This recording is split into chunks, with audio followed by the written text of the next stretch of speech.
Hello guys, പത്തരമാറ്റിൻ്റെ പുതിയ episode റിവ്യൂയിലേക്ക് എല്ലാവർക്കും സ്വാഗതം. അങ്ങനെ നയന അമ്പലത്തിൽ പോകാൻ വേണ്ടി തുടങ്ങുകയാണ് കേട്ടോ. അപ്പോൾ കനക പറയുന്നുണ്ട്, മോളെ ഞാൻ റെഡി ആയിട്ട് വരാം, ആദർശമോനിപ്പം മലയ്ക്ക് എത്തിക്കാണോ എന്നൊക്കെ ചോദിക്കുക കേട്ടോ. ആ സമയത്ത് ഗോവിന്ദൻ വന്നിട്ട് പറയുന്നുണ്ട്, നടന്നല്ലേ പോകുന്നേ, ഇത്രയും പെട്ടെന്ന് ചെല്ലാൻ സാധ്യതയില്ല, എന്തായാലും പോയിട്ട് വന്നു കഴിയുമ്പം എല്ലാം ഒന്നും ശരിയായാൽ മതിയായിരുന്നു എന്ന് കനക പറയുക കേട്ടോ. അത് കേൾക്കുന്ന ഗോവിന്ദൻ പറയുക, എല്ലാം ശരിയായില്ലേലും ശത്രുതയൊക്കെ മാറി എല്ലാവരും മോളെ ഒന്ന് മനസ്സിലാക്കിയാൽ മതിയായിരുന്നു, വേറെ ഒന്നും എനിക്ക് ആഗ്രഹമില്ല. ഇനി എന്തെങ്കിലും കാരണവശാൽ മോൾക്ക് അവിടെ പിടിച്ചു നിൽക്കാൻ പറ്റുന്നില്ലെങ്കിൽ മോളിങ്ങ് തിരിച്ചു പോരെ, അച്ഛനത് ഒരിക്കലും ഒരു ബുദ്ധിമുട്ടല്ലാന്ന് നേരത്തെയും പറഞ്ഞിട്ടുണ്ടല്ലോ. ഇത് കേൾക്കുന്ന കനകയും പറയാണ്, അത് ശരിയാ മോളെ, എന്തായാലും നവ്യമോളെ 7ാമത്തെ മാസം കൂട്ടിക്കൊണ്ട് വരണം. അപ്പം മോളും ഇവിടെ ഉണ്ടെങ്കിൽ അതല്ലേ സന്തോഷം. എന്തിനാ വെറുതെ അവിടെ നിന്ന് ഓരോ പ്രശ്നങ്ങൾ എന്നും കേട്ടുകൊണ്ടിരുന്ന് മടുത്തു, എനിക്ക് മതിയായി എന്നൊക്കെ പറയുക കേട്ടോ. ഇത് കേൾക്കുന്ന നന്ദുവും പറയാണ്, അത് ശരിയാ ചേച്ചി, ചേച്ചി ഇനി ആരെ കുത്തുവാക്കും കുറ്റം പറച്ചിലും ഒന്നും കേൾക്കാൻ അവിടെ നിൽക്കണ്ടെന്ന് എൻ്റെ അഭിപ്രായം. ഇവിടെ നിൽക്കാമല്ലോ, ആദർശേട്ടൻ എന്തായാലും ചേച്ചീനെ മനസ്സിലായി, അതുകൊണ്ട് ആദർശേട്ടൻ എന്തായാലും ചേച്ചീനെ ഉപേക്ഷിച്ചൊന്നും പോയില്ല, ഇവിടെ വന്നാണേലും ആദർശേട്ടനെ ചേച്ചീനെ കാണാമല്ലോ എന്നൊക്കെ പറയുക കേട്ടോ. ഇതൊക്കെ കേൾക്കുന്ന അതിനവരാണ്, അതൊക്കെ ശരിയാണ്, പക്ഷേ ആ വീട്ടിൽ മുത്തശ്ശനും മുത്തശ്ശിയൊക്കെ ഇല്ലേ, അവരോടുള്ള ഉത്തരവാദിത്വമൊന്നും കണ്ടില്ല എന്ന് വെച്ച് എനിക്കിവിടെ നിൽക്കാൻ പറ്റുമോ എന്നിങ്ങനെ ചോദിക്കുക കേട്ടോ. ഇത് കേൾക്കുമ്പോൾ എല്ലാവരും ഒന്നും മിണ്ടാതിരിക്കുകയാണ്. അത് കഴിയുമ്പോഴത്തേക്കും നയനയും കനകയും അവിടെ നിന്ന് അങ്ങ് പോവുക കേട്ടോ. ആ സമയത്ത് അനിയുടെ കാര്യം പറയുകയാണ് ഗോവിന്ദൻ നമ്മുടെ നന്ദുവിനോട് പറയുകയാണ്, മോളെ നീ ഒരു കാരണവശാലും ഇനി അനിയോട് ഇവിടെ വരരുതെന്ന് മാക്സിമം താക്കീത് കൊടുത്ത് തന്നെ പറയണം എന്ന് പറയുമ്പം നന്ദു പറയുകയാണ്, അതിന് ഞാനാണോ വിളിച്ചു വരുത്തുന്നത്, എനിക്ക് അറിയാവുന്ന രീതിയിലൊക്കെ പറഞ്ഞോന്ന് അച്ഛന് മനസ്സിലായില്ലേ എന്ന് ചോദിക്കും കേട്ടോ.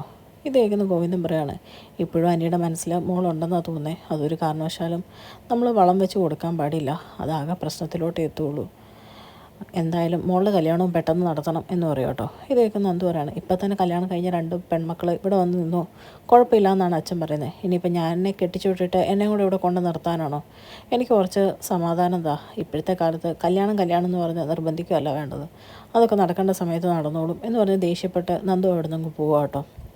അത് കഴിയുമ്പോഴത്തേക്കും കനകയും നയനയും കൂടെ ക്ഷേത്ര ദർശനം കഴിഞ്ഞ് തിരുമേനിയുടെ കയ്യിൽ നിന്ന് പ്രസാദമൊക്കെ മേടിക്കും കേട്ടോ. അപ്പോൾ തിരുമേനി ചോദിക്കുന്നുണ്ട്, എന്ത് പറ്റി, കുറച്ച് നാളായിട്ട് കാണുന്നില്ലായിരുന്നല്ലോ എന്നിങ്ങനെ പറയുമ്പോഴത്തേക്കും പെട്ടെന്ന് കനക്കൊരു കള്ളം പറയും കേട്ടോ, നമുക്ക് പനിയായിരുന്നു എന്ന് പറയുമ്പോഴേക്കും തിരുമേനി ചോദിക്കുക, ഇത്രയും നാളോ, അപ്പോഴേക്കും പറയാം ഇപ്പോഴത്തെ പനിയല്ലേ, അപ്പോൾ ഡോക്ടറിന് റെസ്റ്റ് എടുക്കാൻ പറഞ്ഞു എന്ന് പറയുകയാണ്. അങ്ങനെ നയനെ പിടിച്ചുകൊണ്ടാണ് കേട്ടോ കനക ക്ഷേത്രത്തിന് ചുറ്റും വലം വെച്ചൊക്കെ നടക്കുന്നത്. ആ ക്ഷേത്രത്തിന് പുറത്തോട്ട് ഇവരിറങ്ങുമ്പോഴേക്കും ദേവയാനിയും ജലജയും കൂടെ അവിടെ ചെല്ലുവാണ് കേട്ടോ. അപ്പോഴേക്കും ജലജ പറയുന്നുണ്ട്, ദേ നോക്ക്, ആരെ കാണരുതെന്ന് ഓർത്ത് വന്നോ, അവർ തന്നെ ദേ മുമ്പിൽ നിൽക്കുന്നു, ഇവളെ പിടിച്ചോണ്ടാണല്ലോ വരുന്നത്, ഇവൾക്ക് എന്താ പറ്റിയത് എന്നിങ്ങനെ ദേവയാനി ചോദിക്കും കേട്ടോ. ആ സമയത്ത് ജലജ പറയുന്നുണ്ട്, എന്ത് പറ്റാനാ, അവൾക്ക് വല്ല വിശേഷം ഉണ്ടായിരിക്കും, അമ്മ അവളായിരിക്കും, കുഞ്ഞിൻ്റെ അച്ഛൻ ആദർശമാണോ എന്ന് സംശയമുണ്ട് എന്നിങ്ങനെ പറയും കേട്ടോ.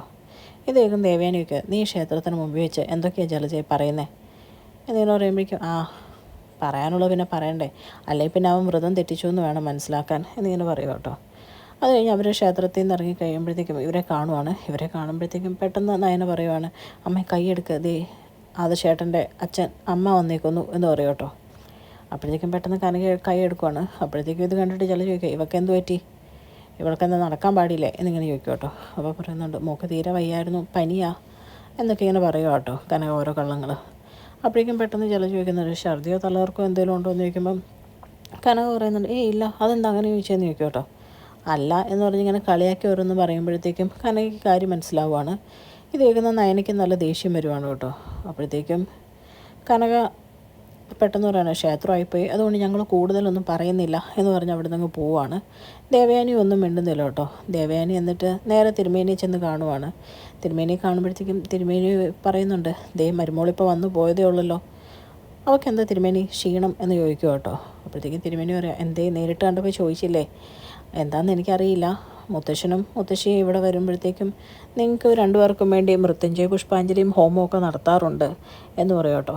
ഇത് കേൾക്കുമ്പോഴത്തേക്കും ജലജ പറയാണ്, അതിന് ഇടത്തേക്ക് നടത്തുന്ന മനസ്സിലാക്കാം, അവൾക്ക് നടത്തേണ്ട കാര്യം എന്താ, ഇനി അവൾക്ക് വല്ലതും മാറാരോഗം ഉണ്ടായിരിക്കും, കല്യാണത്തിന് മുമ്പ് അത് മറച്ചു വെച്ചിട്ടായിരിക്കും കല്യാണം നടത്തിയത്, ഇപ്പോൾ പറഞ്ഞു കഴിഞ്ഞപ്പോൾ ആദർശനും മുത്തശ്ശനും മുത്തശ്ശിക്കൊക്കെ അതായിരിക്കും അവളോട് ഇത്ര സ്നേഹം എന്നിങ്ങനെ പറയും കേട്ടോ.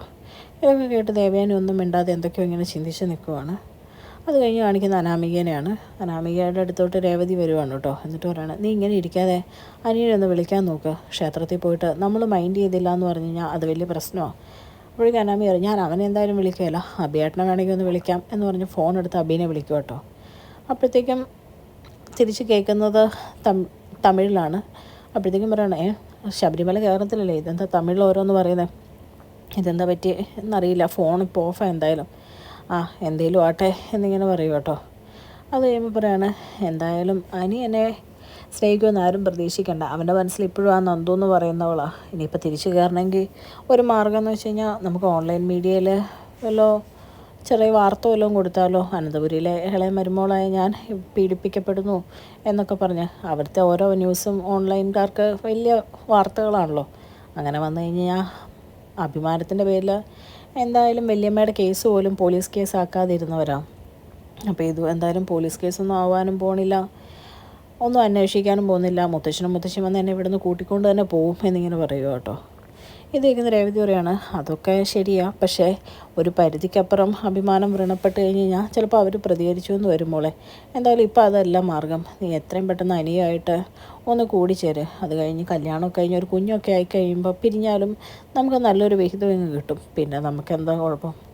അപ്പോഴേക്കും അനാമിക പറയാം അമ്മയ്ക്ക് പറഞ്ഞ് മനസ്സിലാവേലേ, അവന് എന്നോട് എന്തെങ്കിലും സ്നേഹം ഉണ്ടെങ്കിലല്ലേ ഇത് നടക്കുകയുള്ളൂ എന്ന് പറഞ്ഞ് അവിടെ നിന്ന് ദേഷ്യപ്പെട്ട് അങ്ങ് പോവുക കേട്ടോ. പിന്നെ കാണിക്കുന്നത് നയനേനെയാണ്. നയന ആദർശനെ വിളിച്ച് എവിടെ എത്തിയെന്നൊക്കെ അന്വേഷിക്കുകയാണ് കേട്ടോ. എന്നിട്ട് രാവിലെ ദേവയാനീനെ ക്ഷേത്രത്തിൽ വെച്ച് കണ്ട കാര്യങ്ങളൊക്കെ പറയുവാണ്. ഇതൊക്കെ കേൾക്കുമ്പോൾ ആദർശന് ഒരുപാട് സന്തോഷമാവാണ് കേട്ടോ.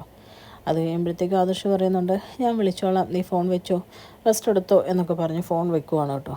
അത് കഴിയുമ്പോഴേക്കും ആദർശ് ഈ കാര്യം ജയനോട് പറയുമ്പം ജയൻ പറയുന്നുണ്ട് എനിക്കറിയാമായിരുന്നു അവൾ എന്തായാലും ക്ഷേത്രത്തിൽ പോകും എന്നൊന്നുള്ള കാര്യം എന്നിങ്ങനെ പറയും കേട്ടോ. അത് കഴിയുമ്പോഴത്തേക്കും ജയൻ പറയാണ് ആദർശിനെ അവൻ്റെ ഭാര്യ വിളിച്ചു, നിന്നെ എന്താ അനാമിക ഇതുവരെ വിളിക്കാത്തതെന്ന് ഇങ്ങനെ അനിയോട് ചോദിക്കും കേട്ടോ. അപ്പോൾ അനി പറയുന്നുണ്ട് അവൾക്ക് അവളുടെ കാര്യം മാത്രമേ ഉള്ളൂ, സ്വന്തം കാര്യം അല്ലാതെ അവൾ മറ്റാരുടെയും കാര്യം നോക്കുന്ന കണ്ടിട്ടുണ്ടോ.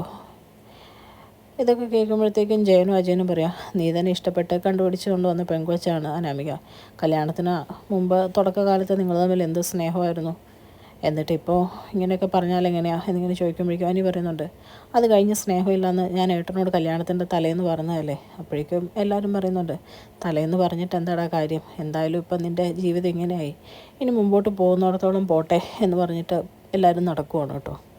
അത് കഴിയുമ്പോഴത്തേക്കും അനാമിക നവ്യനെ കാണുവാണ് ക്ഷേത്രത്തിൽ വെച്ച്. അപ്പോഴത്തേക്കും നവ്യയോട് പറയുന്നുണ്ട് ഞാൻ ആ വീട്ടിൽ നിന്ന് പോകണമെന്നായിരിക്കും റെഡി നീ പ്രാർത്ഥിച്ചേക്കുന്നേ. അപ്പോഴേക്കും നവ്യ പറയുന്നുണ്ട് നീ എൻ്റെ വീട്ടിൽ ചെന്ന് നയനോട് കാണിച്ചതിന് നിനക്ക് ഇത്രയൊന്നും കിട്ടിയാൽ പോരാന്ന് പ്രാർത്ഥിച്ചതെന്നുള്ള രീതിയിൽ പറയും കേട്ടോ. അപ്പോഴത്തേക്കും അനാമിക കളിയാക്കി പറയുകയാണ് നിൻ്റെ വീടോ ആദർശേട്ടൻ എടുത്തു തന്നെയല്ലേ, എല്ലാം ഓസി മേടിച്ച് നിങ്ങൾ ജീവിക്കുന്നത് എന്ന് പറയും കേട്ടോ.